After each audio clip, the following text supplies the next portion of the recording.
Indian cinema के शुरुआती दौर में एक ऐसी तिकड़ी थी जिसने सिल्वर स्क्रीन पर सचमुच राज किया। ये थीं त्रावणकोर बहनें, जो सिनेमा के इतिहास में एक मिसाल बन गईं। तो चलिए आज उनकी दिलचस्प कहानी की दुनिया में चलते हैं। शायद बहुत से लोगों ने नहीं सुना होगा, और पता है, यही बात उनकी कहानी को और भी खास बना देती है कि कैसे शोहरत की बुलंदियों पर पहुंचे सितारे भी वक्त के साथ धुंधले पड़ जाते हैं। ललिता, पद्मिनी और रागिनी ये सिर्फ एक्ट्रेसेस नहीं थीं, ये वो पावर थीं जिन्होंने क्लासिकल डांस को इंडियन सिनेमा की मेन स्ट्रीम का हिस्सा बना दिया। तो चलिए सबसे पहले ये जानते हैं कि इन बहनों ने मिलकर ऐसा क्या कमाल किया और क्यों उन्हें भारत की पहली डांसिंग सुपरस्टार्स कहा जाता है। सीधे शब्दों में कहें तो त्रावणकोर बहनें सिर्फ कलाकार नहीं थीं, बल्कि वो अपने आप में एक संस्था थीं। उन्होंने एक्टिंग और डांस का ऐसा जबरदस्त कॉम्बिनेशन पेश किया जो उस समय किसी ने देखा ही नहीं था, और इंडियन सिनेमा की नींव को मजबूत करने में एक बड़ा रोल निभाया। अब सवाल ये है कि इतना टैलेंट आया कहाँ से? तो इसके लिए हमें उनकी परवरिश को देखना होगा, जो उनकी कामयाबी का बेस बनी। उनकी कला किसी फिल्मी सेट पर नहीं, बल्कि एक कलात्मक माहौल में पली बड़ी थी। देखिए, उनकी जो प्रतिभा थी ना, वो कोई रातों रात नहीं उभरी थी। ये सालों की ट्रेनिंग, अनुशासन और एक ऐसे फैमिली बैकग्राउंड का नतीजा थी जहां कला की पूजा होती थी।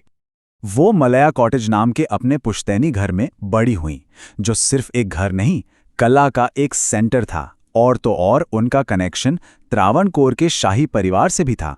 उन्होंने गुरु गोपीनाथ जैसे बड़े बड़े दिग्गजों से डांस की ट्रेनिंग ली। तो समझ सकते हैं कि यही वो बैकग्राउंड था जिसने उन्हें इतना असाधारण बनाया। और फिर आया वो टर्निंग पॉइंट, जब इन बहनों ने क्लासिकल स्टेज की दुनिया से निकलकर फिल्मों की दुनिया में कदम रखा। ये इंडियन सिनेमा के लिए एक बहुत बड़ा, एक हिस्टोरिक मोमेंट था। उनका फिल्मों में आना किसी तूफान से कम नहीं था, मतलब बहुत तेजी से वो छा गईं। 1947 में ललिता और पद्मिनी ने डेब्यू किया, और सिर्फ 3 साल बाद 1950 में तीनों बहनें एक साथ फिल्म मंथेरी कुमारी में नजर आईं। और सोचिए, 1955 तक तो वो इतनी बड़ी स्टार्स बन चुकी थीं कि उन्होंने फिल्म फेयर अवार्ड्स में एक स्पेशल परफॉर्मेंस दी। चलिए अब उनके करियर के पीक की बात करते हैं, जब उनका असर और उनका काम पूरे देश में फैल चुका था। ये वो दौर था जब हर तरफ बस उन्हीं का नाम था।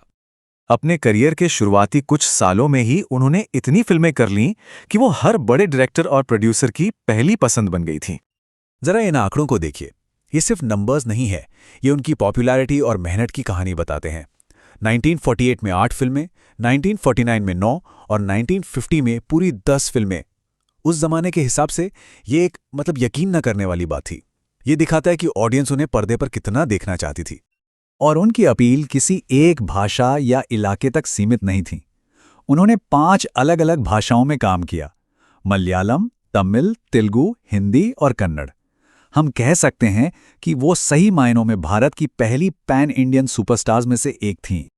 अब हम उनकी कहानी के आखिरी हिस्से की तरफ बढ़ते हैं, जहां हम उनके जीवन और उनके कभी न मिटने वाले असर पर एक नजर डालेंगे।